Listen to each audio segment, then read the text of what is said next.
Hello there. I have some drippings left over from a pour that I did earlier. They are in the winter colours or autumn colours of orange, black, green and white, and I'm going to pour the drippings that I have left over another one of my coffee jars. Before I start, I'm going to just wipe over the jar with an isopropyl alcohol wipe, which I use to take any fingerprints or grease marks or any other dirt off the jar that might be on there. As you can see, I have the jar sitting on my handy towel holder, which works out very well for the purpose, and bubble wrap stuffed up inside it to keep it fairly firm. I don't want it solid because I like to move it slightly, but it's to keep it fairly firm. And down here I have the lid, which is sitting on a little upside down plastic shot cup. So I will also wipe that off completely with the alcohol wipe before I start, because I believe that helps the paint to stick better to the glass. I don't do any other glass preparation prior to painting, so that will do the job for me.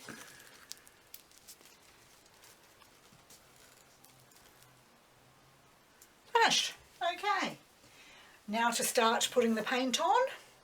I have got the base paint first, which of course is going to be what I call the muddy paint as usual, if you've seen me do these videos before. So I will now put that up onto the jar.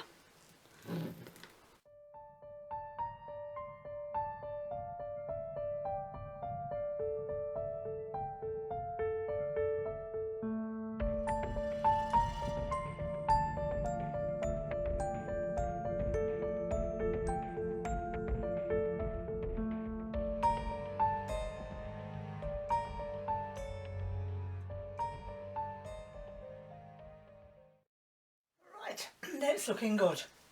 That's got most of the glass covered, I think, if not all of the main glass covered in what I call the base coat, so that I can now start to add some colour to it from the pour, mostly of course from the leftover what is left over in the cups. And this time I'm going to change it up slightly. Usually I pick up the drippings from the table here and just dribble them down to see what I can get. But this time I am going to do what I normally do, and that is to tip off the excess paint from the top of the jar here, which I'm doing now. And usually I just leave that then, because it leaves a thinner coat at the top and allows the paint to dry quicker on the top of the jar. But this time I'm going to actually load the surface, that top surface, with colour, and then lean the jar over again to allow it to drip down the sides. And the same goes with the lid. Just gently pick that up and tip it. Much more difficult with the little lid. And this is the smallest jar, well, one of the smallest. It's the 100 gram coffee jar that I can buy in the supermarket. Rightio, so the colours. Now, so I'm just going to drizzle them around, what's left off my stick. Just drizzle them across haphazardly. And when I've finished drizzling the colours that I want, I will tip them off the top.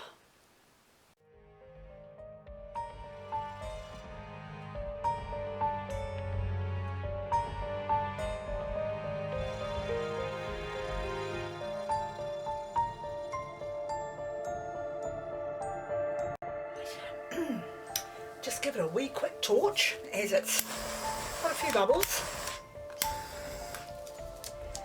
And now for the tipping.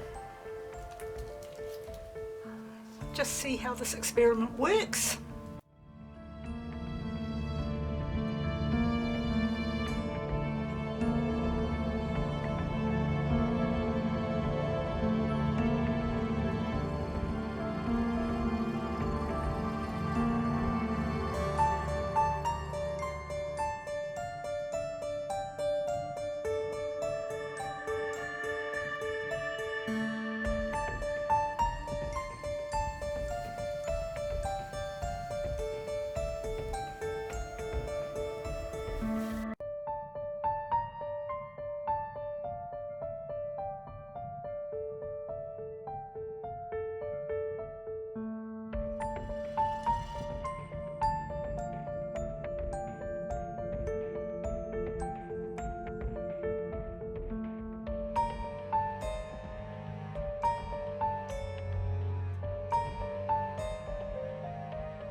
So after about 10 or 15 minutes of playing around, this is how far I've got with my jar. I'm really pleased with it. It's got the autumn colours that I expected. A little bit lacy in parts, but then again adds to the uniqueness of the jar. So that is the jar, and the lid is down here, which I will bring the camera up closer to. And there is the lid, which is also looking very, very pretty. So I will now leave the lid and the jar to dry. And when it's dry, I will come back and do a video of some of my dried jars. Once again, thank you very much for joining me, and I'll see you next time.